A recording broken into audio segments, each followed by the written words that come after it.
I took the night shift at the Sterling Grand Hotel out of desperation, but the job came with a list of bizarre rules. Don't enter room 309, ignore the phantom piano music, and tell the woman in white the train station was demolished years ago. They told me these rules weren't suggestions, they were for my own safety. A scribbled note at the bottom warned me the last guy learned that the hard way, and now I'm starting to understand why. The silence in the Sterling Grand Hotel isn't just an absence of noise, it's a physical presence. It's a heavy velvet curtain that smothers sound the moment it's born.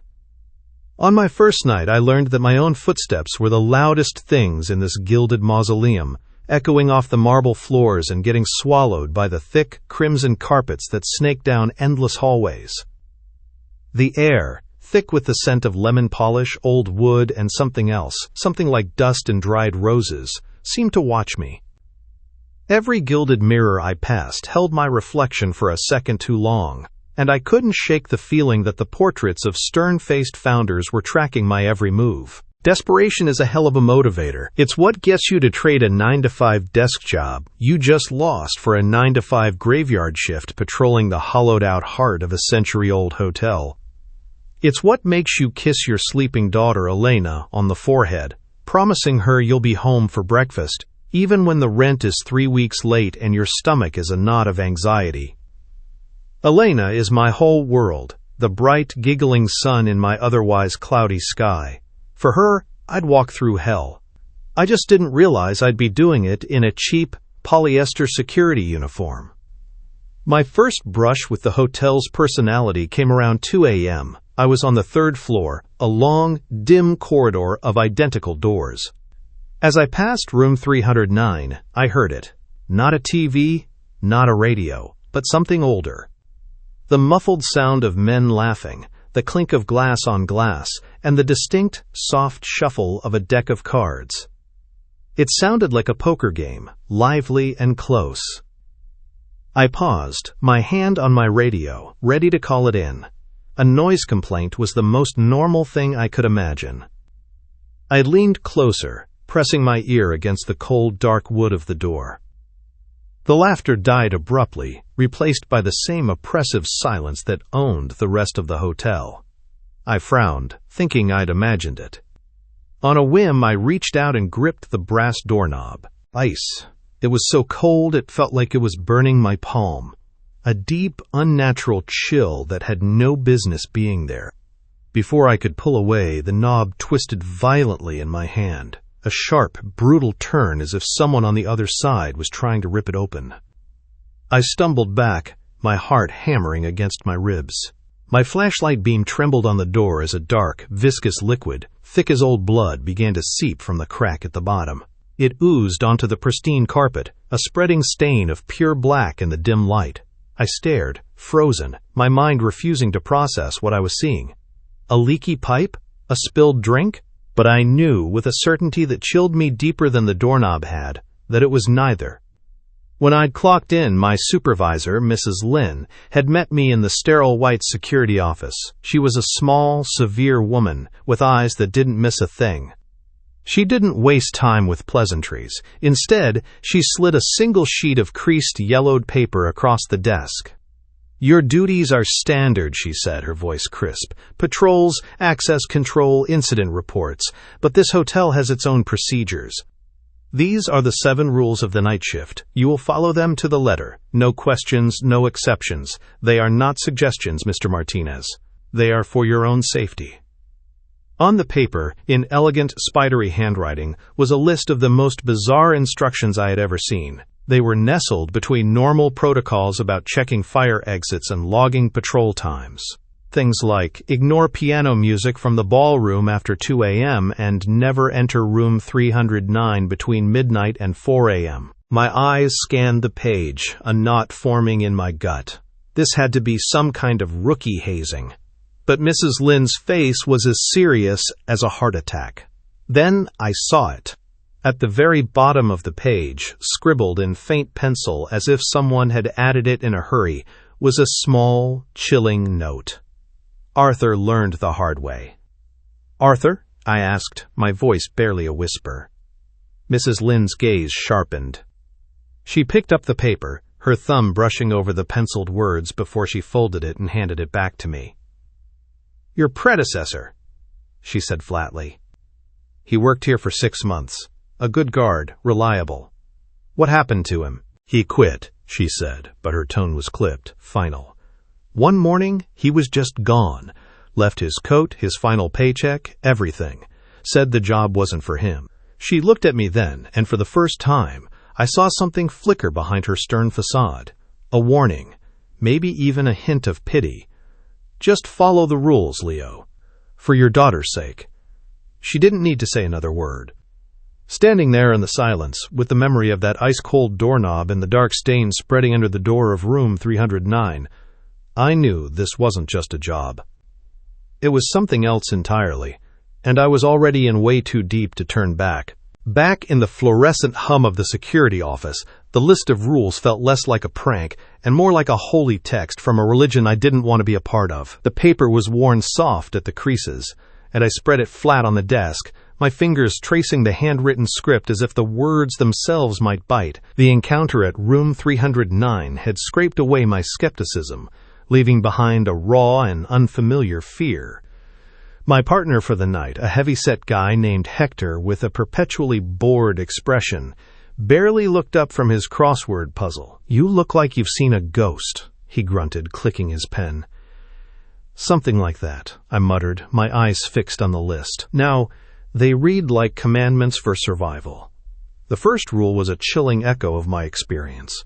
Never enter room 309 between midnight and 4 a.m. The next was just as strange. A command to ignore piano music from the ballroom after 2 a.m. Then came the truly bizarre ones, a list of warnings that read like entries from a madman's diary. One instruction told me what to do if the elevator opened to a non-existent floor, another to ignore room service calls after midnight. There was a specific cryptic line to tell the woman in a white dress the train station was demolished, a stern warning to never read the names from the 1892 guest registry aloud, and finally the most unnerving of all, eat something during the 3 a.m. break, as the hotel feeds on hunger. That last one made the hair on my arms stand up. What in God's name did that mean?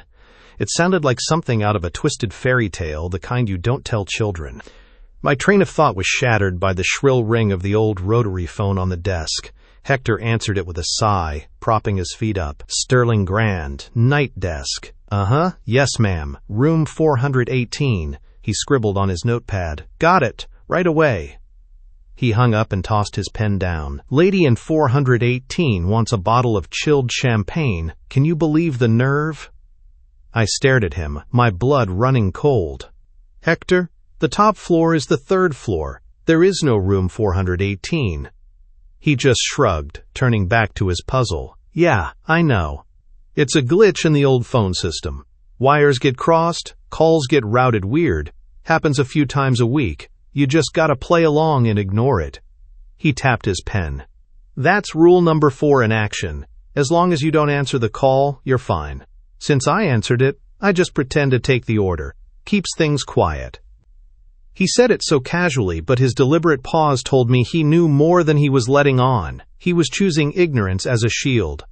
I, on the other hand, felt exposed, standing in the middle of a battlefield with no idea where the shots were coming from. An hour later, I was doing my rounds on the 2nd floor when I heard a soft chime echo down the corridor. It was the East Wing elevator, the one at the far end of the hall. I hadn't called it. The doors slid open with a whisper, spilling faint, flickering light onto the carpet. I approached cautiously, my flashlight beam cutting through the gloom. The interior was empty, the air inside still and strangely cold. My eyes went straight to the control panel. The button for the lobby was dark, but a single illuminated number glowed above the doors. 4. My heart seized. On the panel, where the buttons should have stopped at 3, there were options for 4, 5, 6, and cuirassies 7, each glowing with a faint, inviting light. A non-existent floor. The 3rd rule slammed into my mind. Press the lobby button immediately. My hand shot out, jabbing the F-I-L button so hard my knuckles ached. The doors slid shut, and the elevator began its descent with a smooth, silent hum. When I radioed Hector, my voice shaking, his response was the same maddeningly calm dismissal. "Oh, that old thing? Yeah, the wiring's shot. Does that all the time. Just ignore it." But the final test of the night was the one that truly broke me. It was almost 3 a.m., and I was passing the grand ballroom. The double doors were enormous, carved from some dark, heavy wood and chained shut with a thick, formidable lock. And from within, I heard music. It wasn't a radio. It was a piano. A hauntingly beautiful waltz, delicate and melancholic, each note crystalline in the profound silence. It was the most beautiful, saddest sound I had ever heard. Rule number 2, ignore piano music, but the melody pulled at me, a siren song promising what? I found myself standing before the doors, my hand reaching for the cool, smooth knob, my mind filled with an overwhelming urge to just peek inside, to see who was playing. It was just music. What harm could it do? As my fingers brushed the handle, my phone buzzed in my pocket. I pulled it out, expecting a message from Elena's babysitter, but the screen showed an unknown number. The message contained a single, stark word. Don't. I froze, my breath catching in my throat. As I stared at the screen, a new message bubbled up beneath it. Arthur didn't listen either. A wave of pure terror washed over me. This was no glitch. This was a warning. I looked from the phone to the ballroom doors and back again. Then, right before my eyes, the two messages shimmered and vanished from my screen, leaving no trace they had ever been there.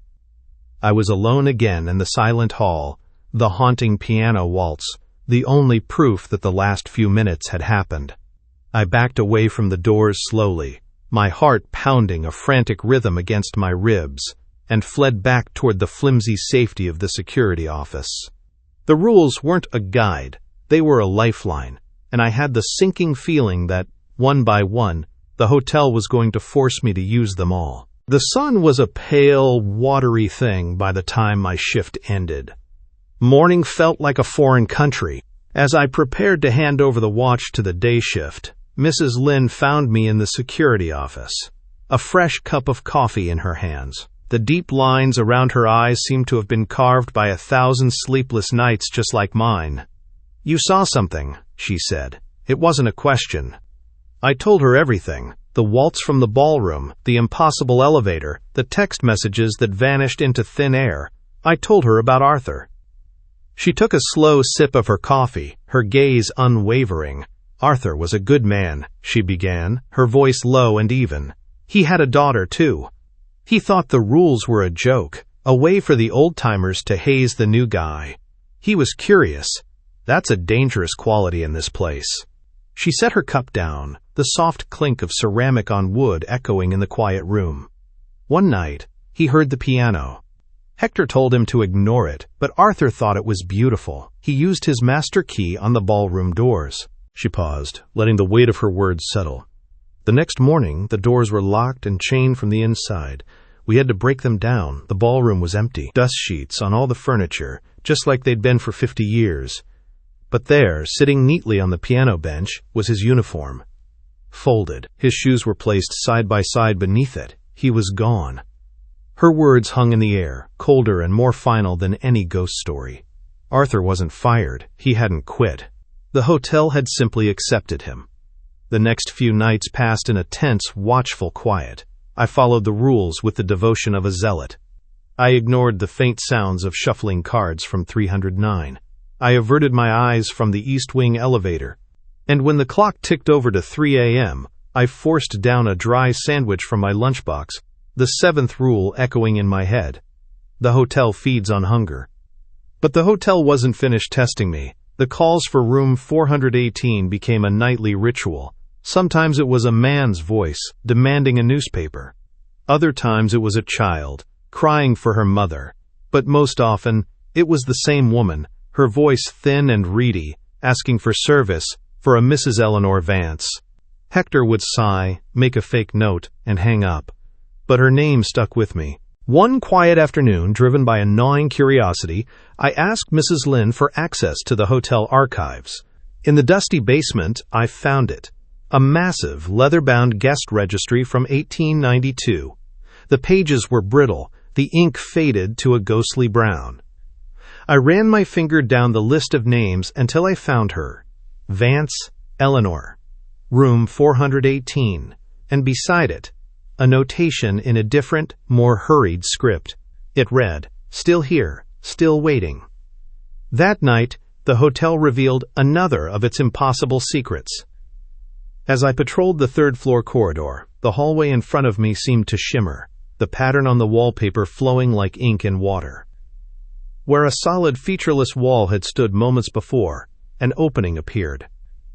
From it descended a grand, spiraling staircase of dark, polished wood, leading up into a darkness that seemed to swallow the light from my flashlight. The air that drifted down smelled of wood smoke and old perfume, a staircase to a non-existent fourth floor, the physical proof of room 418. I backed away slowly, my heart a frantic drum, the image burned into my mind. The most profound encounter, however, came near the end of the week. I was standing near the main entrance, watching the rain streak the glass of the revolving doors, when I saw her. A young woman, no older than 20, stood just inside the lobby. She wore a stunning white dress, a beaded, drop-waist garment, straight out of the 1920s, and her hair was styled in perfect finger waves. She was beautiful, but her eyes held a deep, bottomless well of anxiety. She was twisting a pair of white gloves in her hands when she saw me.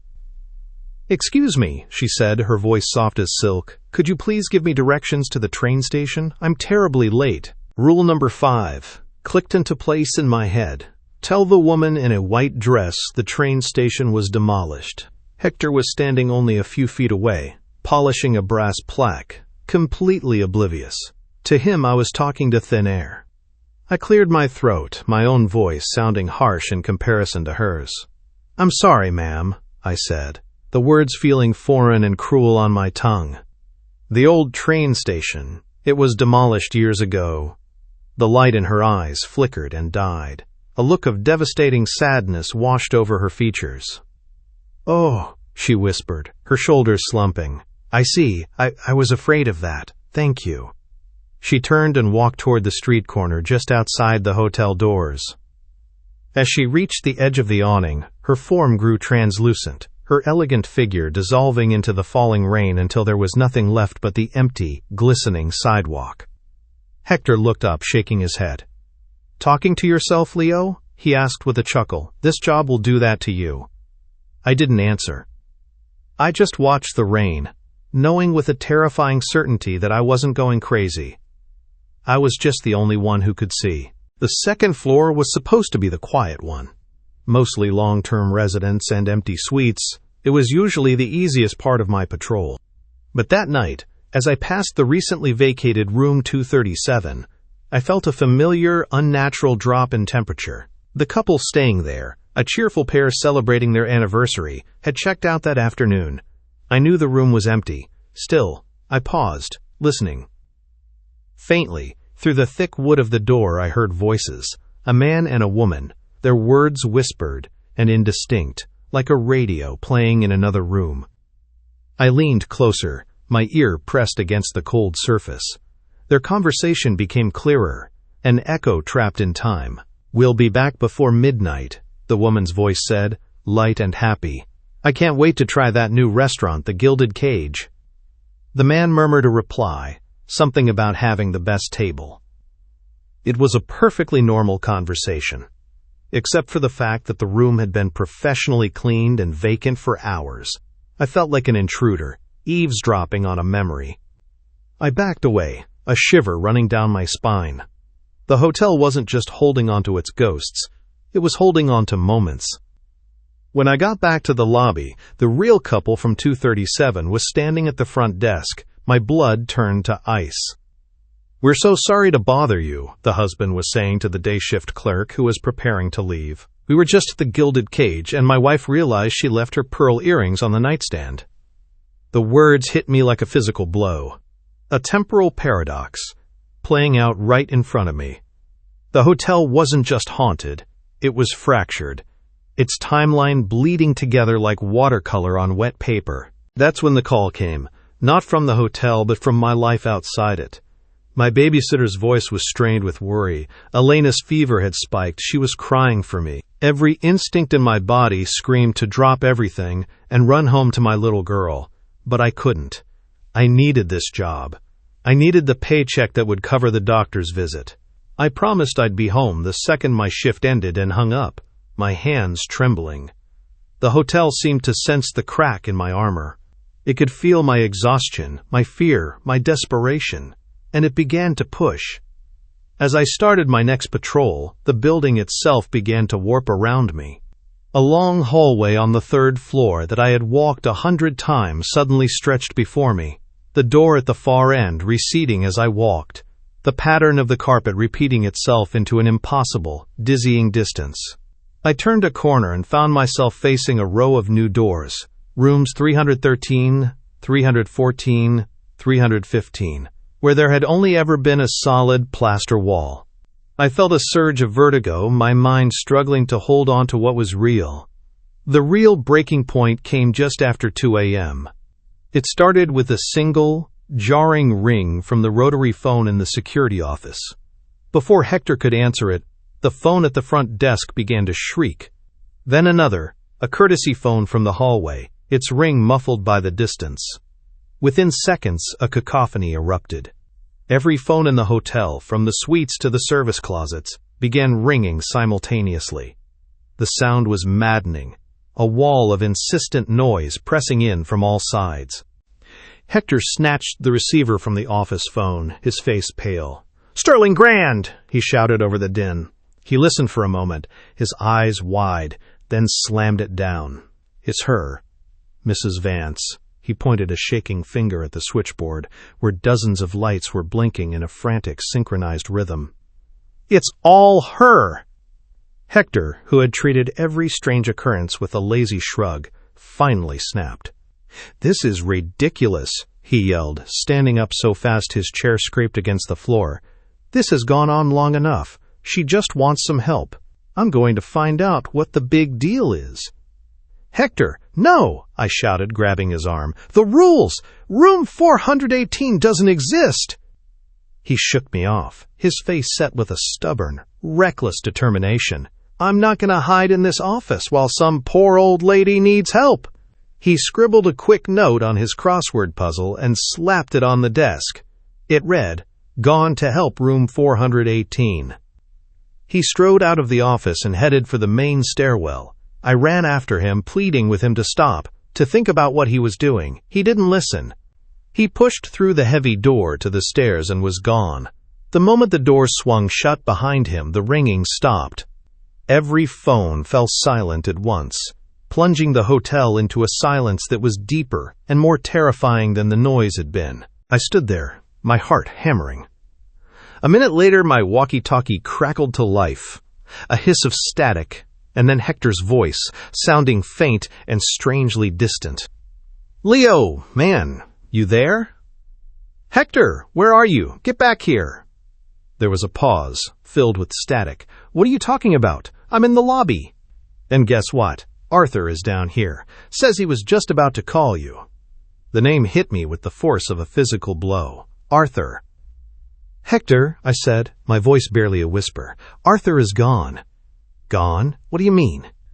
"He's right here. Everything's fine." Hector's voice replied, now laced with confusion.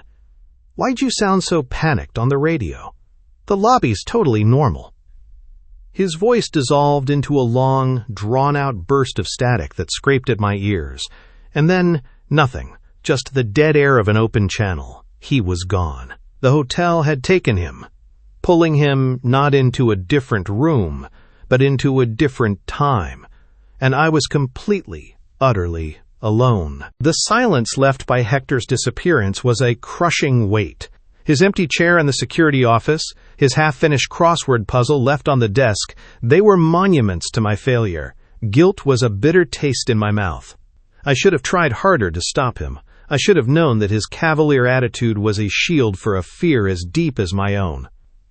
For 2 days, I went through the motions, my body on autopilot. I drove home, I held Elena, I promised her everything would be okay, all while my mind was trapped in that static-filled final transmission.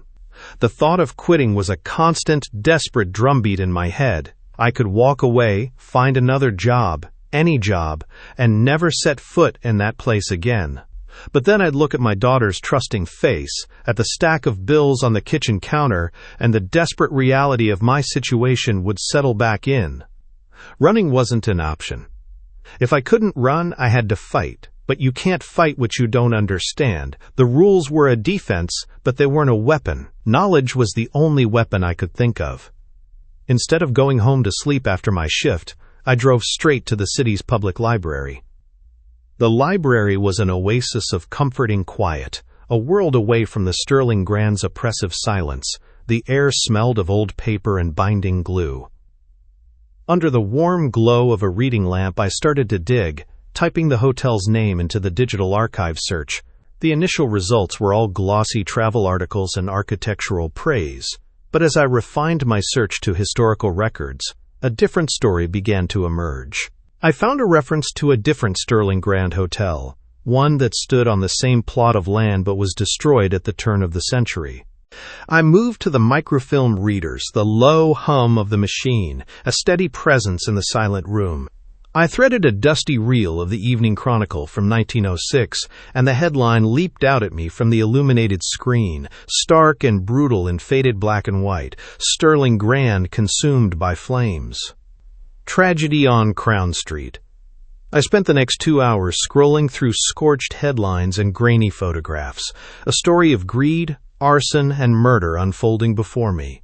The original hotel had burned to the ground on the night of March 15, 1906. The fire wasn't an accident. It was started in a high-stakes poker game in Room 9 after a deal went sour. The main conspirator was a wealthy, ruthless businessman named Blackwood, who wanted the insurance money. Dozens of people died, trapped in the smoke and flames. And there, on the list of the deceased, was a name that made my heart stop. Mrs. Eleanor Vance, a wealthy widow from Boston. She had been staying in room 418. She was still here, still waiting, because her final moments were a terrifying vortex of fire and betrayal. But that was only the beginning. As I dug deeper, I found the articles detailing the hotel's reconstruction a few years later. The new Sterling Grand wasn't just built, it was assembled. To save money, the builders had salvaged materials from other recently demolished historic buildings across the state, each with its own tragic history. The hotel wasn't just a building. It was a Frankenstein's monster of architecture, a patchwork of sorrows. A cold clarity washed over me as the pieces clicked into place. I found a record of the Old City train station being torn down in 1908. Its foundation bricks, the article boasted, were used to build the new hotel's grand entrance. Lillian Mayhew, the woman in the white dress, wasn't a ghost of the hotel. She was a ghost of the station, her memory bound to the very bricks she walked on every night, forever searching for a train that would never come. I found another article about a dilapidated boarding house that was demolished after a tuberculosis outbreak claimed the lives of several children. Its repurposed timber was used to frame the walls of the second and third floors. The faint crying I sometimes heard late at night wasn't just in my head. I leaned back in the library chair, the world spinning. The hotel wasn't just haunted by its own fiery past. It was a repository of tragedy, a library of loss where every brick and beam held the echo of a life cut short. The rules weren't just for my protection. They were a way to navigate the routines of countless souls trapped in their final looping moments. I left the library as the sun began to set, the knowledge heavy in my gut. I finally understood what I was up against. It wasn't just a place. It was a scar, a collection of wounds that had never been allowed to heal. And tonight, I wasn't just a guard anymore. I was walking into a tomb to stand watch over the dead. I returned to the Sterling Grand that evening feeling like a man walking into a storm he knew he couldn't survive. The knowledge I carried didn't make me brave. It simply gave a name and a face to the fear that had been my constant companion. I knew the hotel's secrets now, the litany of tragedies that soaked its every brick and beam. Mrs. Lynn was waiting for me in the security office, a steaming mug cradled in her hands. She didn't look surprised to see the exhaustion etched on my face, nor the grim resolve in my eyes. She knew I had gone looking for answers. "The library is a good place to start," she said, her voice softer than I'd ever heard it. "But books can't tell you everything. They can't prepare you for tonight." She looked at the calendar on the wall, a single square circled in red ink. My eyes followed hers. The date was March 15th. "Tonight is the anniversary," I whispered, the realization dawning with a cold, sickening horror. Mrs. Lynn nodded slowly. "On this night, every year the hotel remembers. The boundaries don't just blur, they dissolve completely. The past doesn't just bleed through, Leo. It takes over. The echoes become real. The rules you've learned, they might not be enough tonight. They were written for the quiet nights." Her warning was a death sentence, delivered in a calm, even tone. Tonight wasn't a night for patrols and protocols. It was a night for survival. As I began my rounds, the change was subtle at first. The air, usually thick with the scent of old polish and dust, began to carry a new, acrid smell. It was the faint, unmistakable odor of wood smoke. It grew stronger with every step I took, catching in the back of my throat. When I reached the grand lobby, I saw the grandfather clock. Its long, elegant pendulum was still, but the hands on its face were spinning backward, frantically unwinding the hours, the days, the years. I watched, mesmerized, as the digital clock on the front desk flickered and went dark. The modern world was being erased. The transformation accelerated. The rich crimson carpets I walked on every night bled into a deep blue, their patterns shifting into ornate, unfamiliar Victorian swirls. The discreet electric bulbs in their sconces flickered and died, replaced by the warm, wavering glow of gas lamps that hissed softly from the walls, casting long, dancing shadows. The very architecture seemed to be rearranging itself around me. A wall of guest mailboxes appeared where the gift shop had been. The front desk was now a towering structure of dark, carved wood. The air grew thick and warm, filled with the murmur of phantom voices and the distant, jarring notes of a ragtime piano. I was no longer in the Sterling Grand I knew. I was standing in the lobby of the original hotel. In 1906, and I was not alone. People brushed past me, men in crisp suits and women in long, elegant gowns with their hair piled high. They were solid, real, their faces animated with conversation and laughter. They didn't see me. I was the ghost here, a specter from their future, walking unseen through the last night of their lives.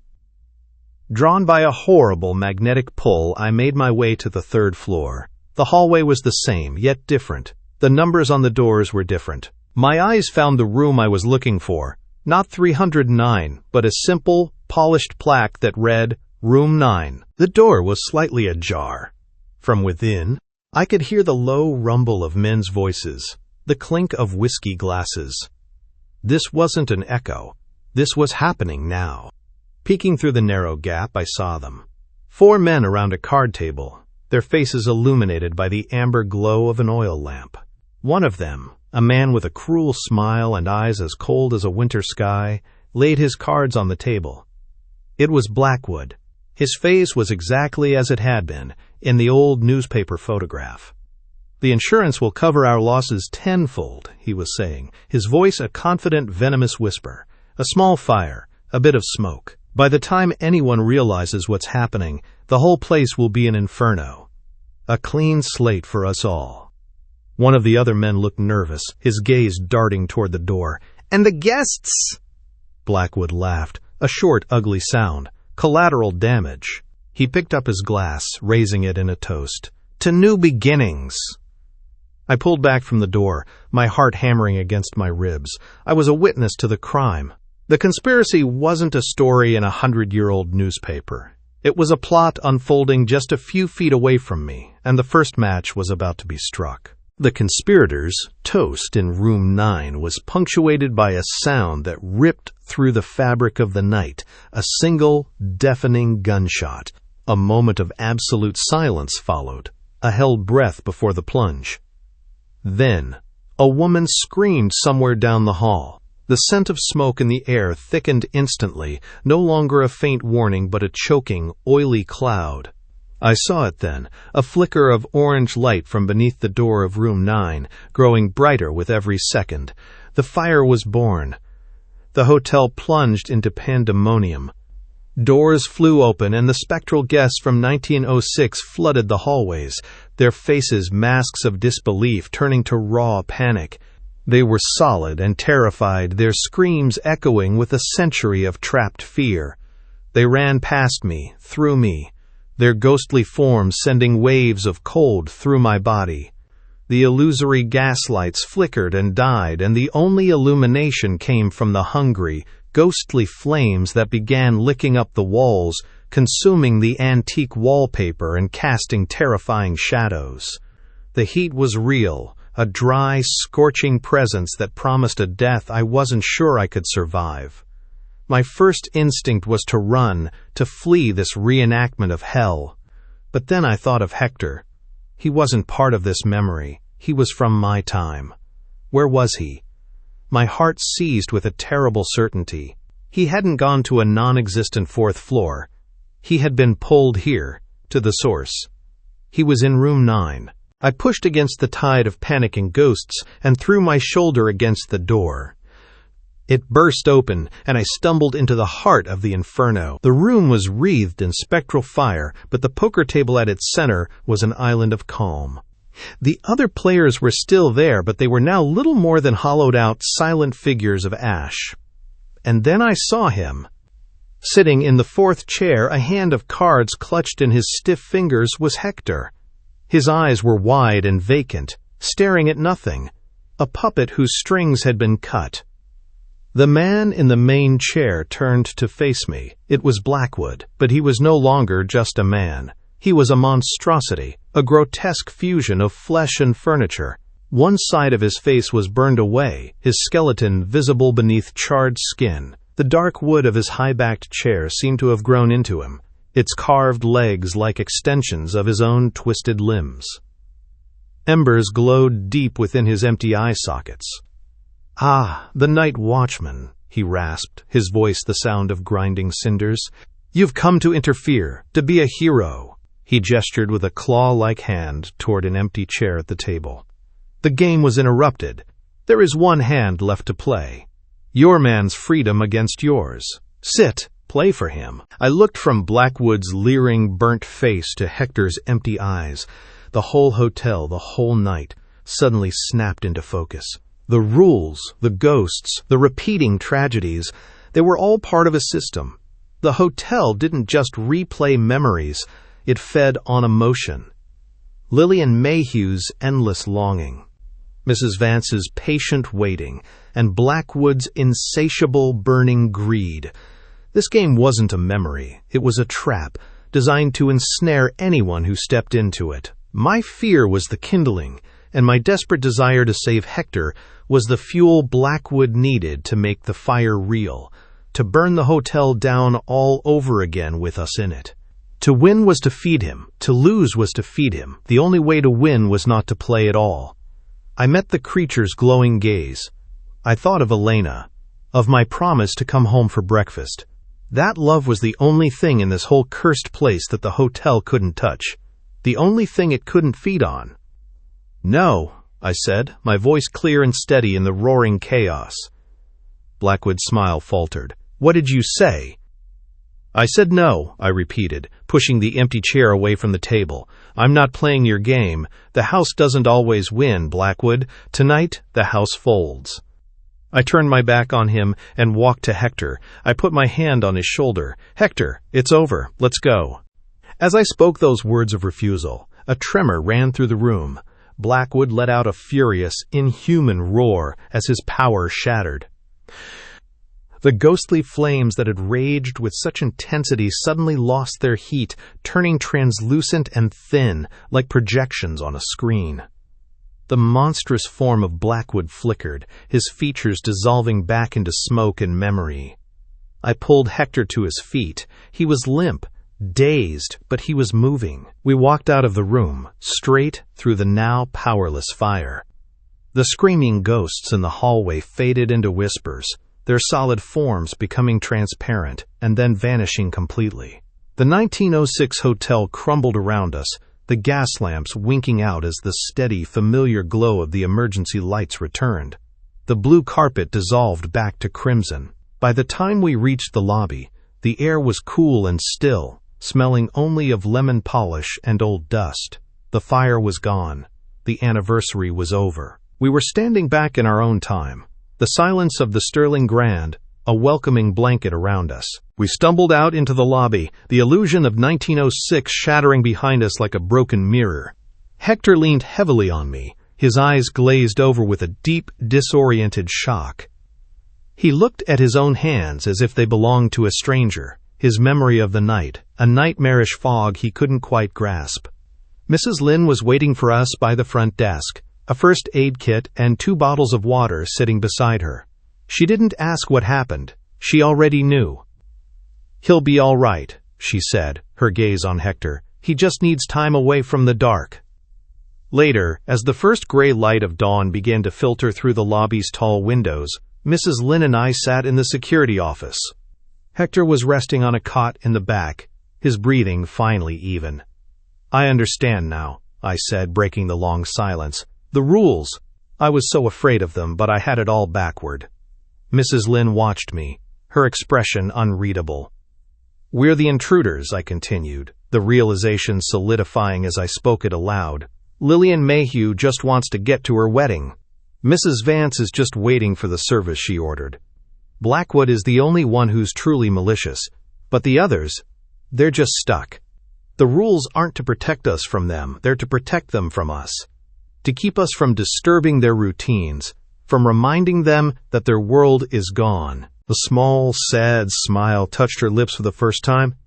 "It has taken most night guards years to understand that. Some never do. You're not just a security guard, Leo. In a place like this, you become a custodian of memories. You understood that the hotel feeds on strong emotions, fear, greed, desperation.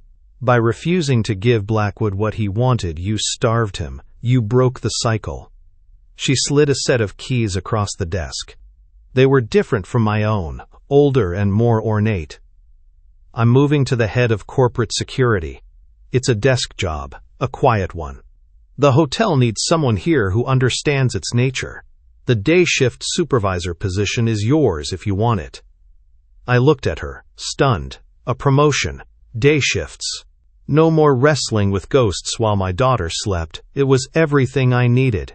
"And Hector?" I asked. "I've already arranged his transfer," she said. "He'll be on the maintenance crew. Days only. He won't talk about what happened. He probably won't be able to, but he'll be safe." A few weeks later, I was the one sitting behind the desk, waiting for the new night guard to arrive. His name was Noah, a young kid with honest eyes, clearly just trying to make ends meet. He reminded me of myself on my first night, a mix of nervousness and forced confidence. I handed him the familiar yellowed sheet of paper with the 7 rules. He read them over, a deep frown creasing his brow. "This is a joke, right?" he asked, just as I had. "No," I said, my voice gentle. "It's not a joke, but it's not what you think either." I leaned forward, meeting his gaze. "Don't think of them as threats. Think of them as residents. They have their routines, their loops.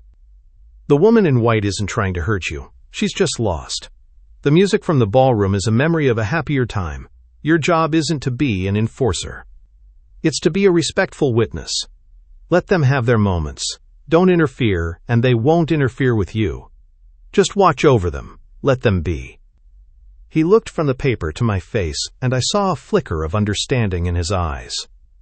He nodded slowly, tucked the list into his pocket, and headed out to begin his first patrol. After he left, I took out a pen. The list felt incomplete. My experiences, my understanding, had earned me the right to add to it. At the bottom of the page, beneath the faded warning about Arthur, I added an 8th rule in my own clear, steady hand. I wrote the words that had become my new purpose. Remember, you're not their guard. You're their witness. I leaned back in my chair, the quiet of the hotel settling around me not as a threat, but as a familiar comfort. From a distant hallway, I could hear the faint, beautiful notes of a piano waltz beginning to play. I smiled. I had found a way to provide for Elena, a way to build a future for us in the daylight. And in return, I had become the caretaker of the past, the quiet custodian for the souls of the Sterling Grand. And for the first time in a very long time, I was at peace.